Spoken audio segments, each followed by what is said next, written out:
big man, Collette, kind of went off. What were the differences between your performances in those games to allow Collette to score like that, and then Metu, you didn't really let him do that much? Yeah, no, I think in guys like that, Metu is still going to be able to have an impact on a game. It's just about trying to limit his impact. And the same for a guy like Collette. He just got away from us a little bit, made some tough shots for him.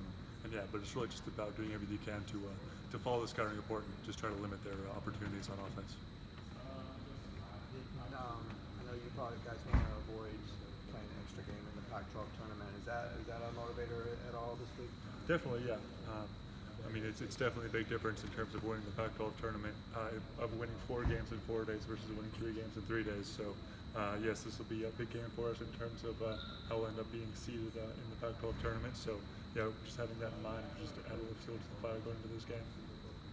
How much of an emphasis is on first half play in this game? Because the last couple of games on the road, it's been kind of a slow start for you guys, and you're playing catch up the rest of the game, trying to get back into contention. It's just the emphasis is playing well for a full 40 minutes. Of course, you want to start as good as you can just to build a lead and just get yourself a good chance going into the second half. But at the end of the day, it's just about playing hard, playing tough for a full 40 minutes, and of course, with doing that, you have to come out strong to start the game. So that's definitely going to be a big key for us. Is this kind of a tournament intensity game in a way? I mean, playing SC at SC right before the Pac-12 tournament?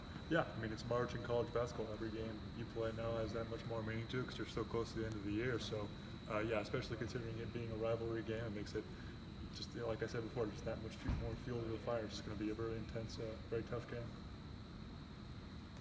How different are they? I know Boatwright didn't really play much in the first game, but obviously he's out.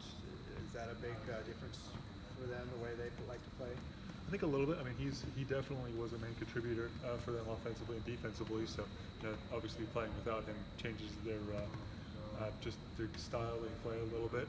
But at the end of the day, it's just about playing the best we can with the 5 guys we have on the court, offensively and defensively, and just doing our best to execute our game plan. In the first game, Shaquan Aaron I know you weren't guarding him in the game, but he kind of came out of nowhere and had one of his best games of the season. Did that kind of catch you guys off guard, how much he was playing in that game, or could you kind of go through that? He has been playing. In games past against USC, he has played pretty well against us, but I mean, he's a really skilled player. I've played against him in high school, and he does a lot of really good things for the team, and that's just kind of the way it goes in the Pac-12. There's so many skilled players on every team. If you give a guy opportunities, and a guy like him, especially as talented as he is, they'll do a good job of making the most of him. So, yeah, just keeping that in mind going into this game, we want to try to just do the best we can to control him offensively. When you guys kind of broke down film of the mountain trip and the major adjustments going into this week, what were kind of some of the things that you guys wanted to tackle? I think we just had some lapses on the defensive end, just kind of stretches where we didn't have the proper rotations and help to get stopped and end up giving up a lot of really good looks to the other teams. So I think, going into this last game of the regular season and the Pac-12 tournament, the key is going to be just to avoid those lapses as best we can, just try to stay on one another, keep each other accountable, and do everything we can to get stops and consecutively. Thank you, Thanks, Thanks, guys.